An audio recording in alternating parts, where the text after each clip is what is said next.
99.99 जो अपने जवान हैं वो तो बॉर्डर पे ही रहते हैं। कभी कभी किसी ऑफिसर के यहाँ एक आध की ड्यूटी लगती है, तो आप लोगों का तो मतलब वही अपना एक आनंद का वही स्थान है, अपनी सीमा ही अपने लिए सब कुछ है। तो वहां पर जब जाते हैं तो अंतः युद्ध हमारे मन में चलता है। देखो, युद्ध चाहे बाहर का हो या अंदर का हो, युद्ध का एकमात्र कारण होता है विचार। क्योंकि आज का मेरा टॉपिक वही है, हम सब चीजों के ऊपर विचार करते हैं। हम कभी विचार करते हैं अपने परिवार के ऊपर, हम विचार करते हैं माँ बाप बच्चों के ऊपर, बीवी का विचार करते हैं, फिर राष्ट्र का भी विचार करते हैं, फिर समाज का भी विचार करते हैं। माने बहुत सारे हम दिन भर विचार करते हैं। अब पतंजलि में आए हैं तो पतंजलि योगपीठ का विचार करते हैं। कल आप घूम के आ गए, कैसा? बहुत अच्छा लगा। तो फिर कल पतंजलि योगपीठ के सभी आप प्रकल्पों में घूमे तो वहां के विचार चलते हैं, सारे विचार हम कर लेते हैं, लेकिन इस विचार के ऊपर विचार नहीं करते हैं।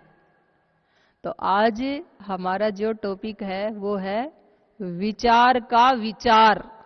जो विचार मैं कर रहा हूं उसके ऊपर कभी विचार नहीं किया। ये विचार कहां से आ रहे हैं, क्यों आ रहे हैं, किस प्रयोजन से आ रहे हैं, किस प्रकार के विचार आ रहे हैं, इन विचारों का मतलब क्या है, ये हम कभी भी विचार कर ही नहीं पाते हैं।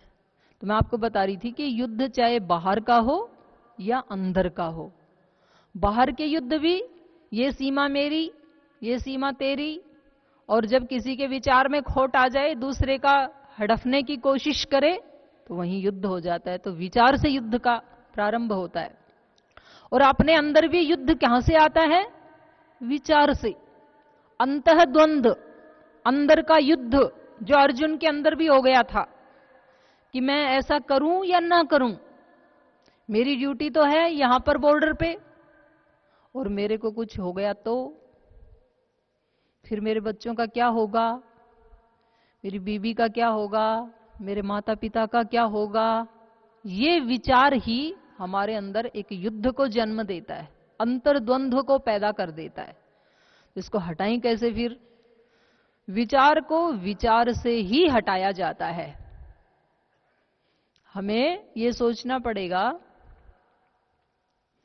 कि ये जब तक भगवान ने मेरे को जीवन दिया है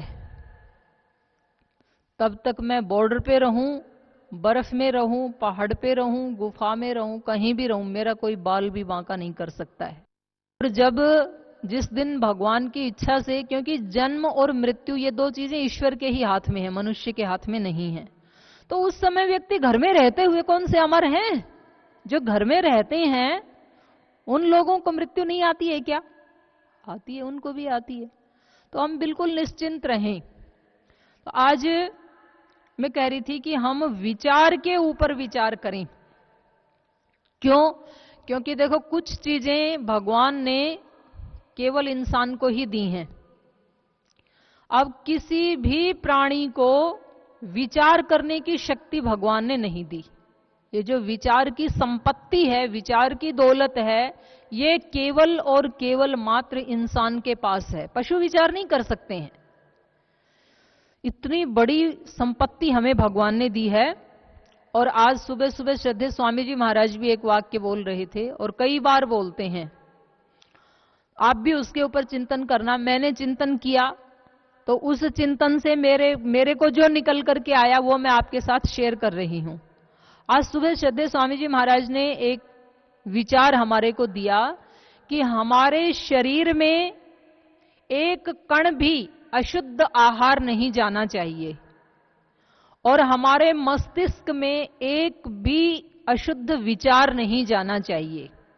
आहार की और विचार की शुद्धि होनी चाहिए। यदि हमारे शरीर में एक कण भी अशुद्ध आहार ना जाए तो हमारा शरीर बिल्कुल स्वस्थ रह सकता है, और हमारे मस्तिष्क में एक भी अशुद्ध विचार ना जाए तो हम कभी भी परेशान नहीं हो सकते हैं। अशुद्ध आहार कल परसों आपको श्रद्धेय गुरुजी भी बता रहे थे, ये भी एक मशीन है शरीर, और इसमें जो डालना चाहिए वही डालें तो ही ये ठीक ठीक चलेगी। पेट्रोल डीजल का उदाहरण देके बता रहे थे आपको। तो जब हम अभक्ष्य पदार्थ इसमें डालते हैं, अशुद्ध पदार्थ इसमें डालते हैं, तो भले ही आज हमारा शरीर रोगी ना हो, लेकिन कुछ 1 साल के बाद, 2 साल के बाद, 5 साल के बाद, 10 साल के बाद निश्चित रूप से वो अशुद्ध आहार अपना प्रहार करेगा। क्योंकि कुछ चीजें होती हैं जो तुरंत फल देती हैं, कुछ चीजें होती हैं, एक पॉइजन ऐसा होता है जिसको टच करते ही व्यक्ति मर जाता है। एक पॉइजन ऐसा होता है जो कुछ घंटे के बाद असर करता है, एक पॉइजन ऐसा जो कई वर्षों के बाद, स्लो पॉइजन बोलते हैं उसको, लेकिन वो असर जरूर करता है। तो हम जो कुछ भी अभक्ष्य खाते हैं, अभक्ष्य का मतलब इतना ही नहीं है कि हम शराब आदि या अंडा या मांस आदि का सेवन करते हैं, वो तो है ही अशुद्ध। उसके अतिरिक्त अच्छी चीजें भी जब हम टेंशन में खाते हैं, चाहे भले ही हम घी, दूध, दही, मक्खन खा रहे हैं, अनाज खा रहे हैं, चावल, दाल, सब्जियां खा रहे हैं, फल खा रहे हैं, लेकिन हमारे मन में टेंशन है, दुखी मन से खा रहे हैं, तो वो अच्छी चीजें भी फिर विष बन जाती हैं, तो वो भी अशुद्ध आहार हो जाता है हमारे लिए। तो आहार हमारे स्ट्रक्चर को खराब कर देता है, जो हमारा फिजिकल स्ट्रक्चर है उसको आहार नष्ट कर देता है, और हमारा जो अशुद्ध विचार है वो हमारे कैरेक्टर को नष्ट कर देता है। एक हमारे स्ट्रक्चर को नष्ट करता है, दूसरा हमारे कैरेक्टर को नष्ट कर देता है। तो ये जो विचार की संपत्ति है, ये विचार आते कहां से हैं? जैसे खाना तो हम बाहर से खाते हैं, प्राण का भी पता चल रहा है कि हम नाक से ले रहे हैं, ये विचार कहां से आते हैं? तो हमें शास्त्र का भी इसमें प्रमाण है और हम अपने अनुभव से भी जान सकते हैं। जब हम ये सोचने के लिए आंख बंद करके थोड़ा अपने आप को कंसंट्रेट करते हैं कि विचार चलते कहां से हैं। जैसे आज मैं पूछूं कि आज सुबह जब से आप उठे थे तब से लेकर और अब तक, अब समय हो गया 2:30 बज गए, तो 2:30 बजे तक आज में आपके दिमाग में कितने विचार आए? सुबह से लेकर अब तक कितने विचार किए आपने, कितने विचार उठे आपके अंदर से? तो आप मुश्किल से 2-4 विचार बता पाएंगे। माने एक इस तरह से एक प्रवाह चलता रहता है विचारों का, और हमें पता ही नहीं होता है कि हमारे कौन से विचार हमारे अंदर आ रहे हैं, और वो अपना काम करके चले जाते हैं अंदर से। तो ये आते हैं। मैं आपको अपने अस्तित्व के बारे में बताऊं तो एक दिन आपको गुरुजी ने भी बताया था, उसी को फिर दोबारा से थोड़ा समझाने के लिए रिपीट करती हूं। एक है हमारा ये स्थूल शरीर, इसको शास्त्र की भाषा में बोलते हैं अन्नमय कोश, क्योंकि ये अन्न से पुष्ट होता है तो इसको अन्नमय कोश बोलते हैं। फिर दूसरा है एक हमारा जो हम श्वास लेते हैं, तो वो सबको हमें फीलिंग होती है हम श्वास ले ही रहे हैं, तो ये दूसरा है प्राण, जिसको कहते हैं प्राणमय कोश। और फिर हम आंख बंद करके बैठ गए और हम देखते हैं कि हमारे अंदर से कुछ विचार उठ रहे हैं। प्राण भी चल रहा है, शरीर भी बैठा है, अन्नमय कोश भी है, प्राणमय कोश भी है, फिर उससे अगले वाला है हमारा मनोमय कोश। हमारे अस्तित्व के भाग हैं, कोई नई बात नहीं बता रही हूं, आप सबके पास है, मेरे पास भी है, सब मनुष्य मात्र के पास है। तो इसको बोलते हैं मनोमय कोश। ये बड़ा विस्तृत है, आज उसी के ऊपर चर्चा कर रही हूं मैं। और मनोमय कोश के बाद अगला आता है फिर विज्ञानमय कोश, और 5वां है फिर आनंदमय कोश। ये 5 लेयर्स हैं हमारे अस्तित्व की, ये 5 कोश हैं। आप ये समझ लीजिए 5 कमरे हैं हमारे ही शरीर में। जैसे कुछ मकान ऐसे होते हैं ना, एक कमरा, फिर उसके अंदर दूसरा, फिर उसके अंदर तीसरा, फिर चौथा, फिर 5वां, और उसके बाद बिल्डिंग खत्म। तो हमारे अस्तित्व के भी ये 5 कोश हैं। 2 को हम अच्छी तरह से जानते हैं, प्राणमय कोश को हम जानते हैं, हम श्वास ले रहे हैं, इस फिजिकल अन्नमय कोश को भी जानते हैं। तीसरा जो है वो बहुत महत्वपूर्ण है, इसलिए महत्वपूर्ण है कि विचार के, ये विचार है, ये सेतु है बीच का, बीच की कड़ी है ये। इस विचार के इस पार संसार है और उस पार विज्ञानमय कोश माने मौन है, जिसको शून्य कहते हैं, जिसको, जहां पर ऋषियों को आध्यात्मिक विषयों का ज्ञान होता है, विज्ञान, विशेष ज्ञान, विज्ञान उसको कहते हैं, विशेष ज्ञान, जहां उनको बड़े बड़े रिसर्च का पता चलता है। जैसे हमारे अंदर कितने इस शरीर में कोशिकाएं हैं, कितने इसमें सूक्ष्म नाड़ियां हैं, मन क्या है, बुद्धि क्या है, समाधि क्या है, ये सब कैसे पता लगा? तो ये ऋषियों को पता लगा विचार के उस पार जाकर के। जब वो विचार के बियॉन्ड चले गए, जिसको विज्ञान में कोश कहते हैं, तो वहां उनको दर्शन होता है। तो वहां से एक अलग दुनिया शुरू हो जाती है, बाहर वाली दुनिया विचार के ऊपर ही बंद हो जाती है। इस पार रहें तो ये सारी दुनिया है विचार में, उस पार जाएं तो एक अलग दुनिया है, इस दुनिया से अलग है वो। और फिर उससे भी अगला आनंदमय कोश है। जब हम विज्ञान से भी पार चले जाते हैं, उसके भी बियॉन्ड हो जाते हैं, तो फिर हम अपने स्वरूप में स्थित होते हैं।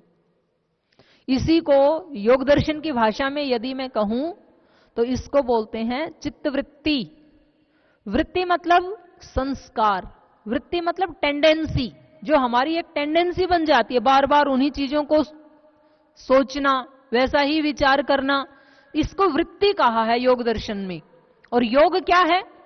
योग है चित्त वृत्ति निरोध, चित्त की वृत्तियों का निरोध करना। चित्त की वृत्ति मतलब चित्त के विचार, जो ये अनेक अनेक विचार चलते हैं ना। जैसे मैंने पूछा कि सुबह से अब तक आपके कितने विचार चले, तो आप कहेंगे जी पता नहीं कितने सारे चल गए, तो पता ही नहीं चलता है।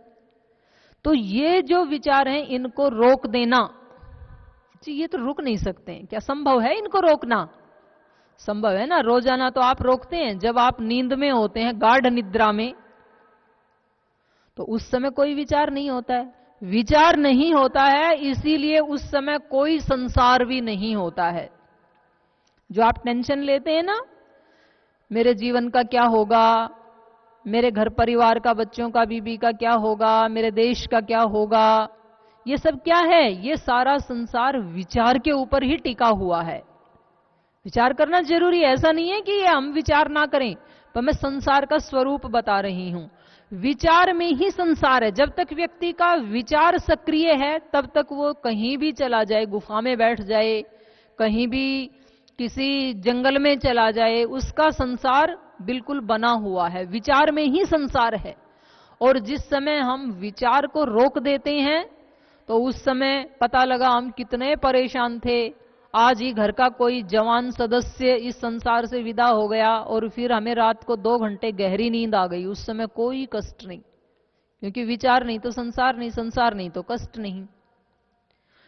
पास में माँ सो रही है, भाई सो रहा है, बच्चे सो रहे हैं, बीबी सो रही है, कोई सो रहा, कुछ नहीं पता है। जिस समय गाढ़ निद्रा आई, जब तक जग रहे थे तब तक पूरा परिवार था, जब सो गए तो पता ही नहीं कौन पास में है। तो ये जो स्थिति है गहरी नींद वाली, सुषुप्ति वाली, इस स्थिति को योगी जागते हुए प्राप्त कर लेता है। तो इसी को कहा